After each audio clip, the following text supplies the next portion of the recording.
watching a movie and remembering it almost caused international crisis. Back in 2014, a film called The Interview, directed by Seth Rogen and Evan Goldberg, starring James Franco and Seth Rogen, was released and did almost just that. What was supposed to be an action comedy about two American media journalists who got wrapped up in trying to assassinate North Korean leader Kim Jong-un quickly backfired and turned into a political cybersecurity nightmare. The Interview reflects how entertainment can have serious real-world consequences, how it can connect free speech, world politics, and as something as lighthearted as a film can spark international crisis. To understand why this came about, we have to understand how the film came about, how North Korea responded to the film and their retaliation, and lastly, this whole situation taught us about freedom of speech, censorship, and the power of media. In 2011, Kim Jong-un was a young man who had just taken over North Korea after the death of his father. An arrogant 27-year-old just became a dictator of one of the most powerful nuclear countries in the world. He started testing nuclear projects over other countries' borders. He started killing his own civilians over the haircuts he had.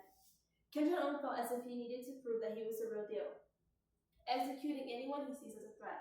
According to Metropolitan Digital, the number of people Kim Jong-un has personally ordered killed, such as his uncle in 2013, his half-brother in 2017, is a number likely in the hundreds. Koreans are living in constant fear and threat of starvation. Now, let's fast forward 2 years. He's all the media rage. Everyone is scared of this guy. President Obama is doing everything he can to reassure the country he is not a threat. According to AP News, President Obama says that the United States will not hesitate to use our military might to defend allies, condemning the actions of a pariah state that would rather starve its own people than feed their hopes and dreams. Anyone can make threats, anyone can move an army, anyone can show off a missile. That doesn't make you tough. We will not hesitate to use our military might to defend our allies and our way of life. In 2013, Seth Rogen and James Franco had just finished the movie This Is the End. When it was released, it became a huge hit.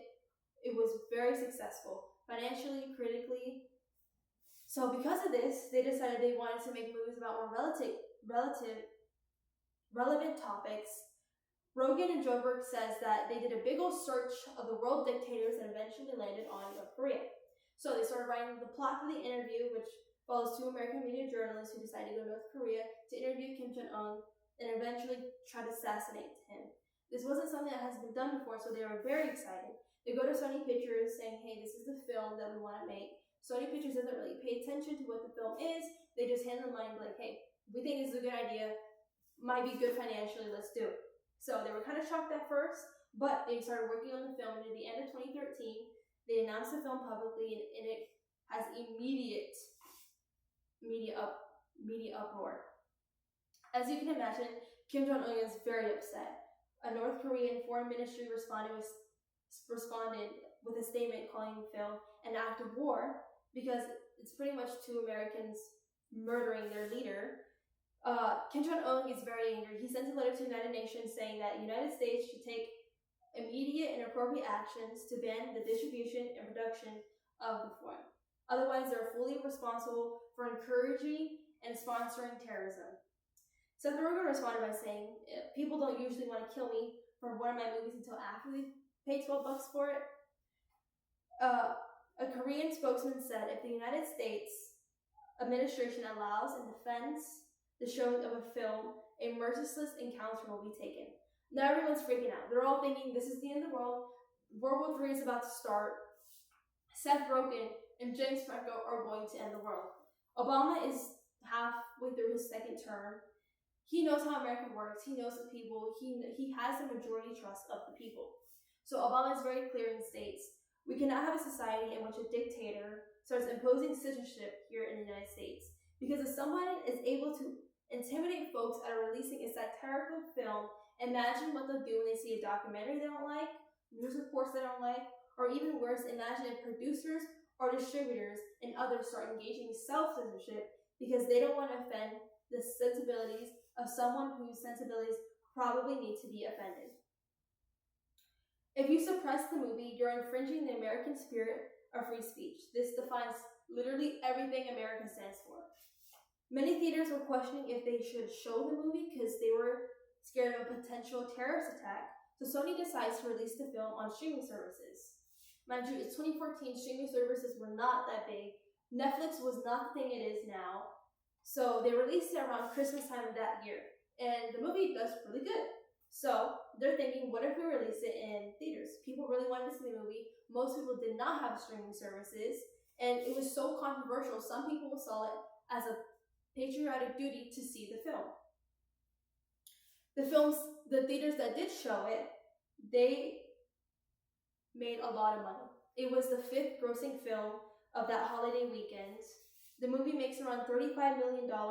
And remember, folks, the budget was $40 million. So even though it wasn't extremely profitable, it was not worth the storm that was about to come.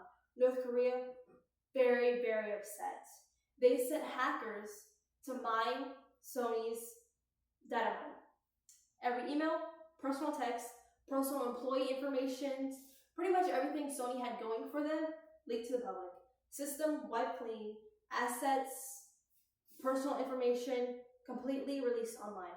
These hackers from North Korea destroyed everything Sony had. When they first found out that they were getting hacked, sounds of gunfire eroded from their computer screens. A red giant skeleton with the picture of LinkedIn and Pascal's severed heads on their monitors, proclaiming that the network was under attack. A vague but threatening text read, "If you don't obey us, we will release your data shown below to the world." They leaked movie scripts. For example, the live-action Annie script was leaked. Everything Sony had lined up for the next couple years, completely available on the internet. But the most concerning part was a couple emails that were leaked. Sony's executives were emailing other executives and engaging in very racist behavior. One particular email stood out where Pascal was joking with another producer that Barack Obama would be most interesting in a black film such as 12 Years Slave. These hackers also showed paid indifferences with men and women and the disparities going on in Hollywood because they were emailing other executives with other companies. So essentially, the hackers pretty much leaked all of Hollywood. Some people say this was the reason One Direction broke up because the Sony leak showed their indifferences in pay. The cyber attack, if you think about it, kind of led of a reform in Hollywood. People were getting fired, movies were getting canceled, rewritten, or pushed back. Some people changed the way they went and saw and supported movies. Sony went under, but somehow hung on by a thread, showing the whole entire world how much of a corrupt company they really were. To this day, Sony hasn't come back to the major boom they had pre-2014. So it started as just another Hollywood film, ended up turning into global controversy. The interview didn't just make people laugh, but it made the government react, companies panic, and test how far free speech can go. We can look back and see how this film taught us more than what anyone expected. It showed how powerful media really is, power enough to challenge world leaders, spark political debates, trigger cyber attacks. North Korea tried to silence the film, but America responded by standing up for our God-given right, freedom of speech. Something as small as a film can truly test the limits of freedom. In the end, the interview wasn't just about politics or comedy, it was about defending the right to express ourselves. As Dave Scarlett says in the movie, they hate us because they ain't us.